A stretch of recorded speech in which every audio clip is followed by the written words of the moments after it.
Bilang mga magulang, nagtatrabaho tayo ng mabuti dahil gusto natin na mabigyan ng magandang kinabukasan ang ating mga anak.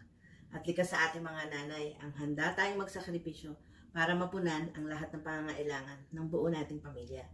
Pero higit sa mga ito, mas kailangan nila ang ating gabay at ang ating pagkalinga. In this video, gusto kong i-share sa iyo this opportunity o ibang paraan kung paano ka kikita without sacrificing more time away from your family.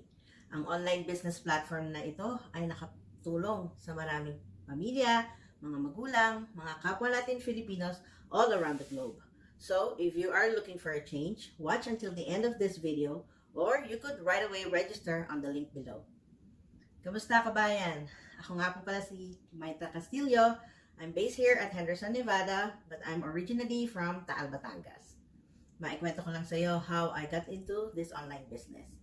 Malaking sakripisyo para sa aming mag-asawa nang magdesisyon ako na mag-quit na lang sa pagtatrabaho para mapunan ko ang special na pangangailangan ng dalawa kong anak.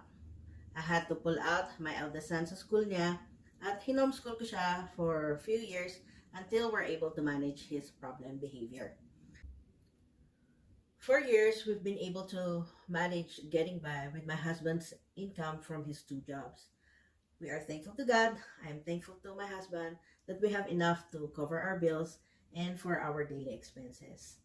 But one day, as I was setting up my bills, that's when I realized that I've been doing that for years, and my kid's disability is for lifetime. So, sa sarili ko, ganito na lang ba kami? You know, we're just running in circles.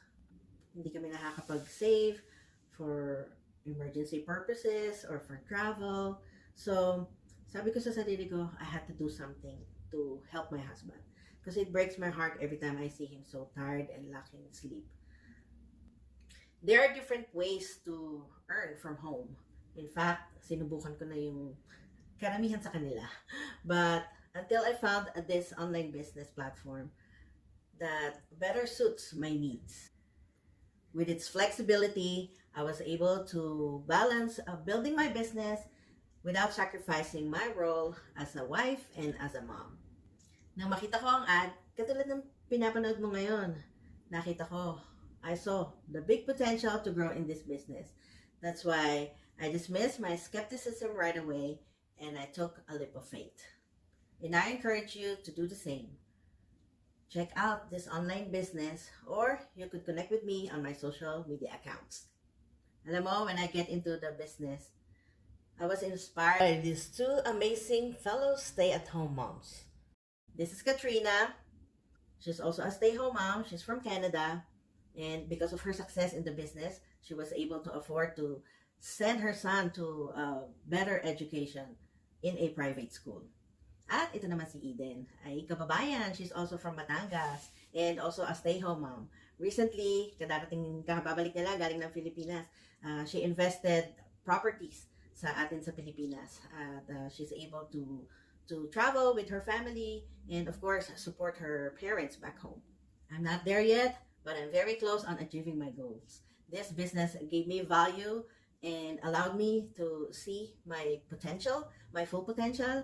Ngayon, nakakatulong na ako sa ibang tao at ang pinaka-importante sa lahat ay nabibigyan na namin mag-asawa ng panahon at atensyon ang buo naming pamilya. So, I am looking for busy moms, stay-home moms who is coachable, willing to learn, and willing to commit at least 2 to 3 hours a day. And if you are looking for a change, and if this is you, I want you to be on my team. Your next step is to click that Learn More button below, register your name and a valid email address, and watch the 90-minute webinar. Kabayan, baka ito na ang opportunity na hinihintay mo o para ang hinahanap mo para mas magkaroon ka ng maraming oras para sa pamilya mo. Salamat sa iyong oras, kabayan!